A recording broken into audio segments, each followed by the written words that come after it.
Welcome back, everybody, to Stooks Baseball Cards and Curiosities. Tonight I'm doing a VR for Darren at Return to Collecting. Darren has a new guy. He's got a great new site. Shows off a lot of great vintage cards.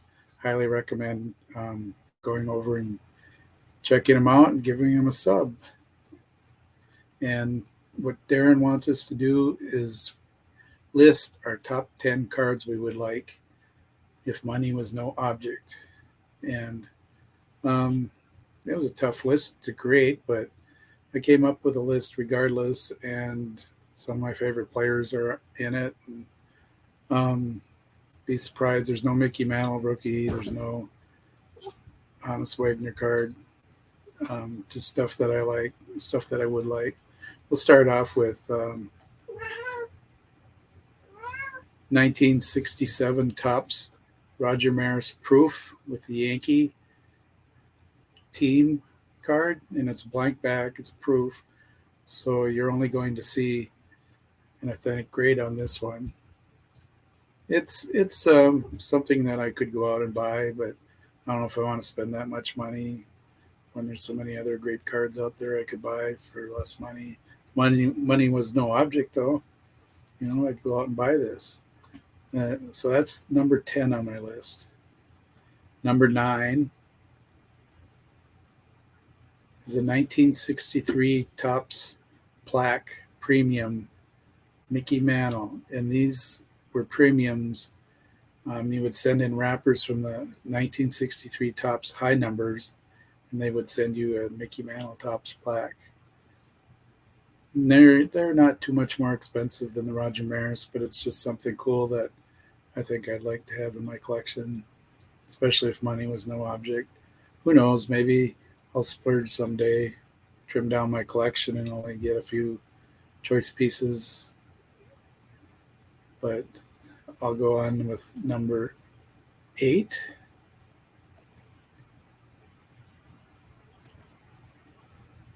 And number 8, I saw that Drew also had this on his list. It's a great card. 1968 Roberto Clemente Topps 3D. There wasn't too many of those made. It's just a great looking card of Clemente.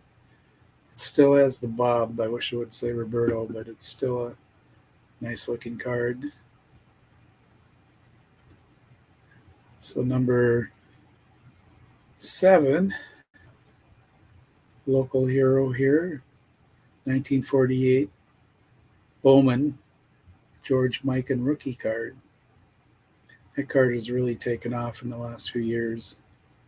It's a great card, and it's a pose that I see very often in George Mikan photos. The 1948,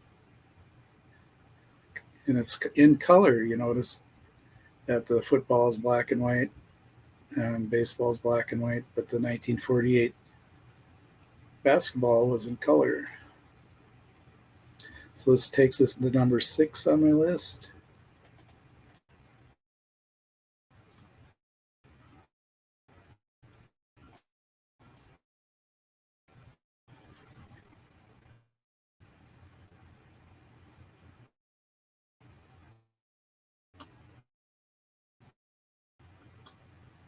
There we go. It's taking a little bit of time to come.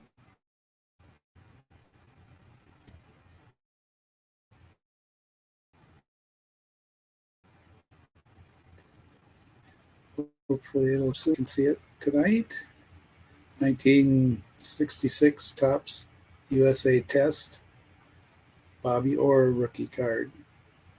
I've seen a lot of the printed in Canada versions, and this is a nice example of the USA Test issue. And that's quite a bit more expensive than the normal one. So at number 5, I have the 1935 National Chicle Bronco Nagurski card, another local Minnesota hero. Started at the University of Minnesota and went on to fame and fortune with the Chicago Bears and a professional wrestling career. These National Chicle cards are really cool.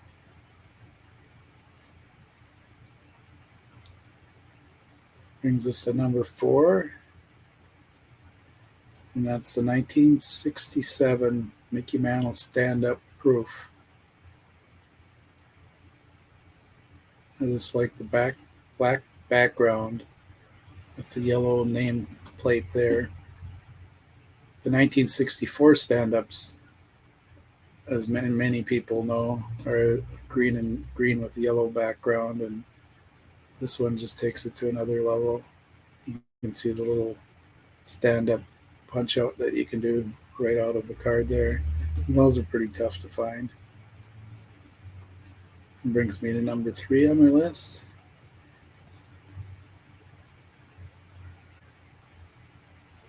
This is a 1946 Parade Sportive from Montreal of Jackie Robinson. It's one of his earliest, if not earliest, card, 1946, with the Montreal Royals.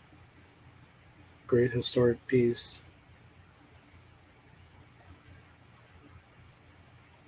And then we come to number 2, and then now we're getting into some pretty big dollars.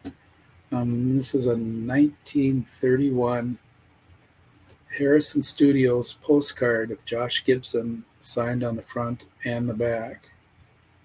I mean, just imagine. I mean, I'd always love to have an autograph of Josh Gibson, one of the legends in the game of baseball, and to have it signed twice. This sold in the early 2000s for around $80,000, so you can imagine what the price of something like this would be today. And that brings us to number 1.